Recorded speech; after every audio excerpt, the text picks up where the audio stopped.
My home, sweet home, I'm missing home. Away from home, but I'm close to home. I have made it.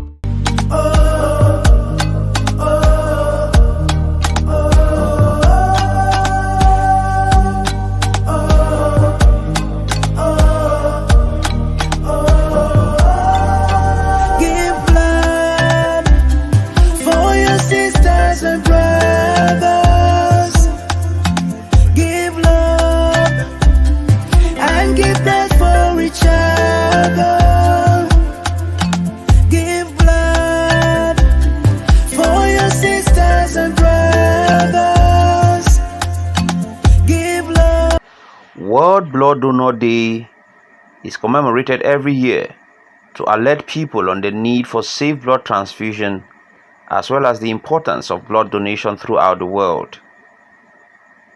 According to officials of the National Blood Transfusion Center in Cameroon, a minimum of 270,000 pins of blood is required every year. To these, only about 990,000 pins were collected in 2020. Le défi majeur, c'est qu'on n'a pas assez de donneurs de sang réguliers, volontaires, non rémunérés. La tendance ici, c'est que quand quelqu'un dit qu'il est malade, sa famille va se lever pour aller donner le sang. Peut-être juste donner et disparaître. D'autres même payent les gens pour venir donner une poche par-ci et disparaissent. Ça ne va pas stocker les banques de sang. Si chacun se lève pour aller donner le sang dans des banques de sang, vraiment on aura à la longue un stock. I've been in practice for about 10 years, and I think one of the challenges we face is the availability of blood at the hospital. For example, presently here we don't have a blood bank, and so many times we find ourselves with emergencies, especially with pregnant women, which is a call for concern. So we find ourselves being constricted to send the patients to other hospitals for referral just for blood donations, which is a serious issue. Give blood for your sisters and brothers. Give love and give that for each other. Give blood. Every day, there are several patients who die because of lack of blood, and hospitals are making incessant calls for people to donate blood. Countless deaths, including infants and mothers, have been blamed on the absence of blood during delivery and illnesses. People are just falling down, and I'm like, okay, this is not something I'm going to do. And then people started falling down, and then that stopped for a while. After that, people are just telling me I'm so weak, I just want to go home. So that's why I never donate blood. I think I will donate blood. I don't know. I think the marketing campaign, especially towards the youth, is not that good. I feel like they can do a whole lot of outreach programs to go to schools and make it cool, and also stress that donating blood could save a person's life. I think if you can do that, then everyone will feel like, I want to donate blood to save a life, and also because they're going to also check your blood and all those type of things. So I think it's a good thing. Giving blood is very important. Saving a life is very important, and it's very nice. It's a very good thing, not only in the eyes of men, but also in the eyes of God. I don't donate blood because of that reason, and yeah, but I'm afraid. Yeah, let me just be honest. Like, I'm afraid. Like, I don't find it that way to be like, Yes, I do donate blood. I've donated blood a couple of times in high school. I've donated blood. There was a drive in high school where they asked us to donate blood. And then as well, there was where I used to work, there was like a young campaign where they brought in their own stands, their testing stations and donating stations. I did my stuff. Give blood for your sisters and brothers. Give love and give that for each other. Give blood. Blood donors are therefore indispensable contributors to saving these lives. Every year, we mobilize youths in our communities to develop the culture of voluntarily donating blood. So this is the fourth session, and so far we have been able to collect over 500 units of blood in the past 3 years, where we want to promote the culture of voluntary blood donation amongst the future health force. In Cameroon, blood donation is legally supposed to be voluntary, but people, however, hardly donate. They mostly only get compelled to do so when a family member or a friend is in dire need of blood. Most of the times, the very few blood donors actually sell their blood to patients. Nous attendions à minimum 50 poches. Bon, là, nous avons collecté 22. C'est pas mal. Je crois qu'il n'y a pas eu assez de sensibilisation. Sinon, nous aurons eu beaucoup de donneurs. Par rapport aux années antérieures, il n'y a pas eu assez cette année. On collecte ici et on va faire des analyses sur chaque poche de sang au niveau de l'hôpital. Legally speaking, there are two kinds of blood donors in Cameroon. Family replacement, who constitute 90% of donors, and voluntary non-remunerated donors, who represent a tiny minority. Experts say that the blood donation deficit in Cameroon is linked to cultural values, and therefore a lot needs to be done in terms of communications and sensitization. I think it all begins with a cultural problem, and what we are trying to do is put in place solutions to remedy those problems. First of all, remedying the problem of mindset and also the problem of availability of blood. Sometimes people don't have access to this information. You find people in need of blood, they'll be running from one hospital to another in search for this blood.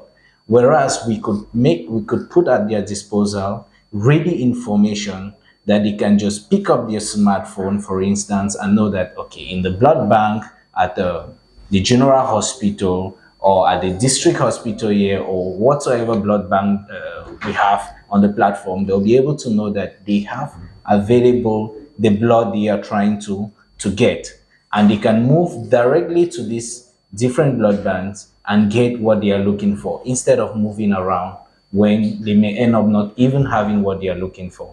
Felicity is coming in to work in collaboration with the National Blood Transfusion Service to bridge the gap between donors and availability of blood in different blood banks in our hospitals. The advent of new technologies like the internet, smartphones, and web applications is making significant strides to not only ease access to health to the most vulnerable groups, but also make it possible for blood donors, patients, hospitals, and public health officials to collaborate with ease and make available necessary data to the public. We organize this data and put on a platform, making it available for those who are searching.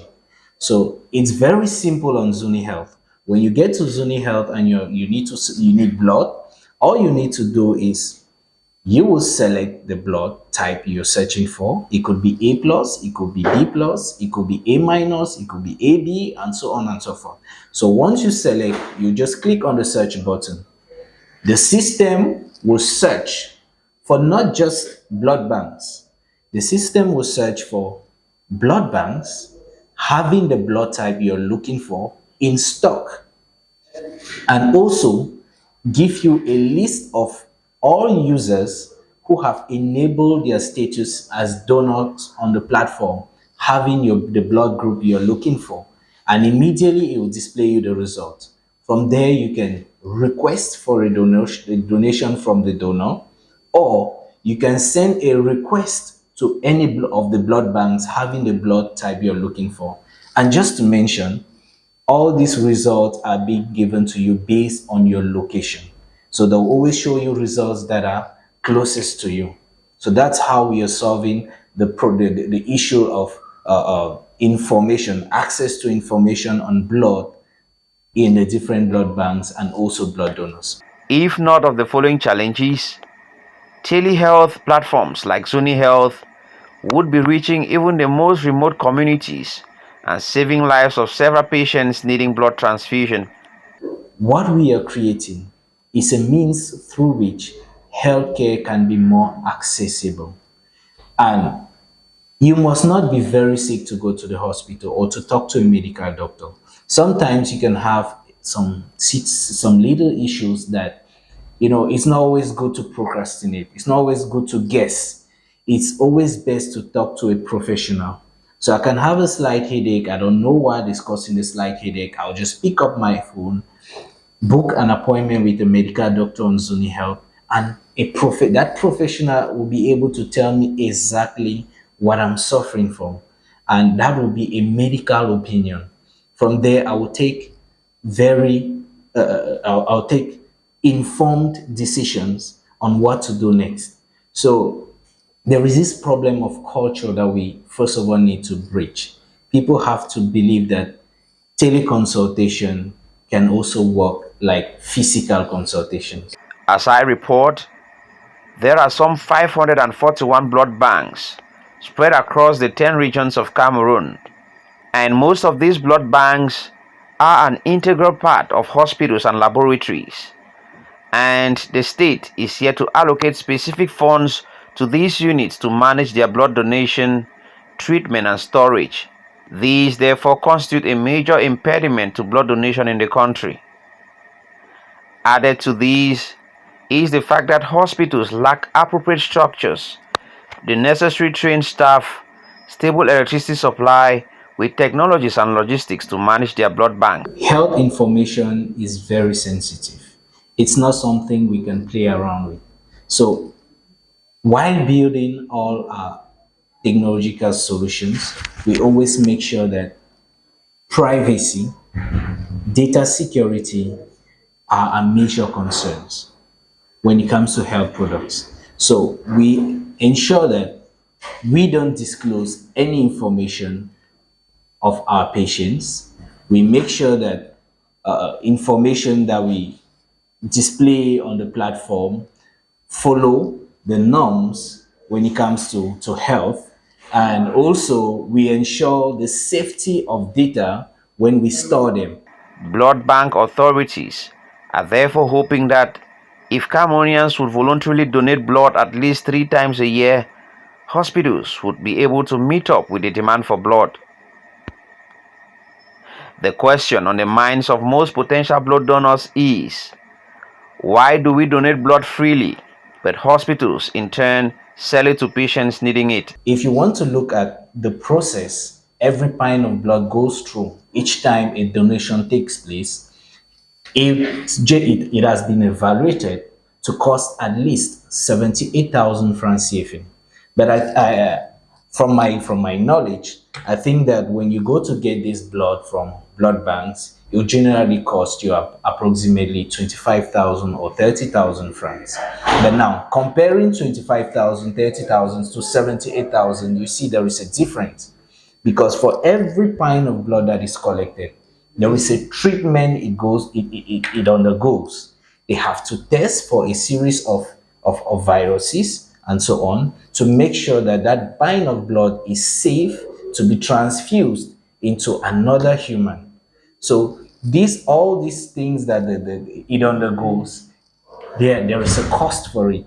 To close the gap between demand and supply of blood, the World Health Organization requires Cameroon to collect blood from at least 1% of its total population to meet up with the 270,000 pins per year. Give blood for your sisters and brothers. Give love and give blood for each other. Give blood. Have you ever wondered what goes on before, during, and after you donate blood at a hospital? The blood donation process can be broken into 4 steps. There is the registration, examination of medical history and blood quality, blood collection, refreshments for donors, and the preservation of the blood. When we are doing blood donation, it's an opportunity for us to have a full health screening So during that or before blood donation, they have to screen you to find out if the blood is safe. You do your blood group. For those that don't know their blood group, it has been proven that it reduces some risks of chronic diseases, especially the cancers. So when we donate blood regularly, it reduces these risks, and of course, you are satisfied for saving a life during the blood donation. According to medics, the blood volume is typically replaced within 24 hours after donations, and red blood cells take between 4 to 6 weeks to completely replace, which is why it is highly recommended that donors give an 8-week wait between blood donations. Donating blood may help reveal your health problems, prevents hemochromatosis, maintain cardiovascular health, reduce the risk of developing cancers, stimulate blood cell production, maintain healthy liver, improve weight loss, and help improve your overall mental state. If you had not tried it before, please consider donating blood.